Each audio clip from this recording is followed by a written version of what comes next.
Yang ke-18, berapa baik kita mengatur waktu kita. Sudahkah kita menjadikan Yesus sebagai Tuhan atas waktu kita? Bapak Ibu Saudara, waktu adalah karunia Tuhan. Kelak dalam kekekalan, waktu tidak menjadi masalah. Nggak ada itu setahun, 2 tahun, tidak perlu lagi. Tetapi sekarang di bumi, itu adalah hal yang paling berharga. Karena waktu tidak dapat dibeli atau dipinjam. Dan Tuhan akan minta pertanggungan jawab atas penggunaan waktu kita. Kalau kita memboroskan separuh hari kita melakukan hal-hal yang tidak penting, maka akhirnya kita akan memboroskan separuh hidup kita. Memboroskan waktu sama dengan menyia-nyiakan hidup. Waktu terus berjalan, bagaimana kita menggunakan waktu kita. Kalau kita menghambur-hamburkan waktu kita yang berharga, kita tidak bisa melakukan semua kehendak Tuhan. Karena usia kita di bumi ini, sepanjang apapun, finite, terbatas, tidak infinite, tetap terbatas. Saudaraku, Mazmur 90 merupakan doa Musa. Karena generasinya sudah berkelana 40 tahun di padang belantara, mereka tidak percaya janji Tuhan, mereka keraskan hati, mereka binasa. Maka di dalam Mazmur 90, Musa berdoa bagi generasi yang akan datang supaya tidak memboroskan hidup mereka dengan tujuan yang tidak menentu. Dia berdoa, Tuhan berikan hikmat supaya beroleh hati yang bijaksana. Saya bacakan Mazmur 90 ayat 12. Ajarlah kami menghitung hari-hari kami sedemikian sehingga kami beroleh hati yang bijaksana. Biarlah Tuhan memimpin kita sehingga apa yang kita kerjakan produktif, penuh arti, efisien, dan memiliki buah yang kekal.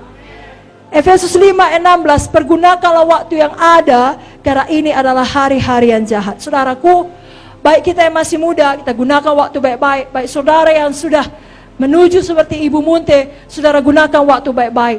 Mudakah, sudah lebih tuakah, semua tetap produktif, semua tetap segar, semua tetap berbuah.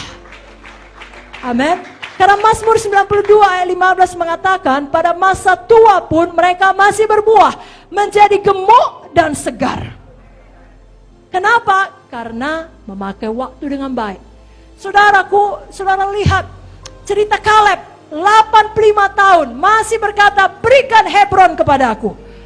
Dia berkata sedemikian dengan pengertian bahwasanya dia harus menghadapi raksasa di sana. Dia tahu betul dia harus berperang. Dia tahu betul dia harus direpotkan, tangannya harus menjadi kotor. Bahkan dia harus menghadapi resiko. Tapi dia berkata, 40 tahun sudah berlalu, kekuatanku masih sama.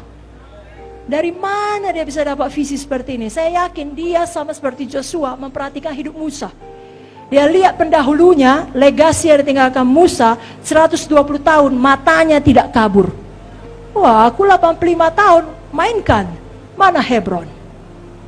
Jadi saudara, buat legasi seperti itu untuk anak-anak rohani dan anak-anak badani saudara. Jangan seperti orang dunia, memang kalau makin tua rematik. Tidak sanggup lagi angkat-angkat barang.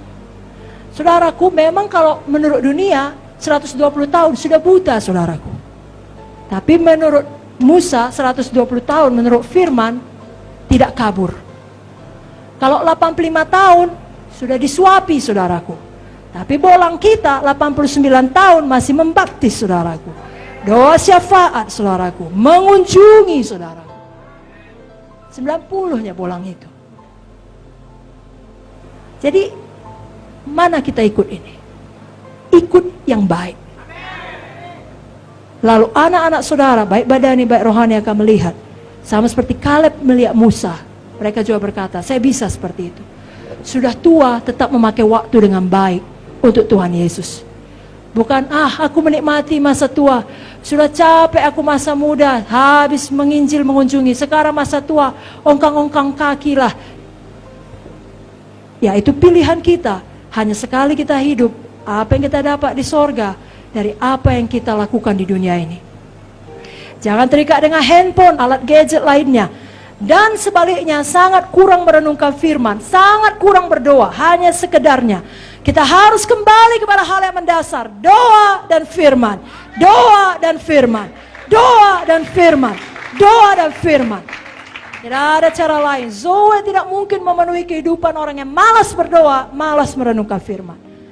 Renungkan, bukan sekedar dibaca, renungkan. Seperti contoh tadi, sehingga waktu saudara nyapu pun, saudara hubungkan kepada firman.